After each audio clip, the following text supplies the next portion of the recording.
அடுத்ததா துலாம் ராசிக்காரர்கள் இவங்களை பார்த்த உடனே நீங்க துலாம் ராசிக்காரர்கள் தான் அப்படின்னு சொல்ற அளவுக்கு ஏதாவது ஒரு குணாதிசயங்கள் இருக்குன்னா என்ன இருக்கு மேம்? கண்டிப்பா.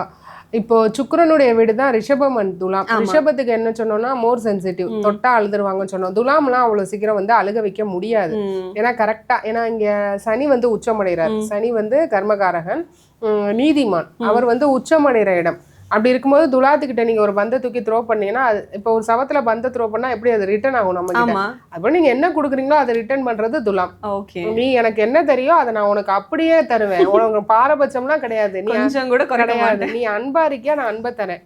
நீ என்கிட்ட எப்படி பிஹேவ் பண்ற, நீ என்கிட்ட ஹார்ஸா இருக்கியா, நான் உனக்கு திரும்ப, நீ என்னை வெறுக்கிறியா, நான் உடனே அதே மாதிரி 100% வெறுக்கிறது வந்து துலாம். ஏன் அப்படின்னா சனி துலாத்துல தராசுல ரெண்டு சைடும் பேலன்சிங், நடுவுல உச்சமடைகிறார். இந்த சைடு குட்ஸ், இந்த சைடு பேட்ஸு.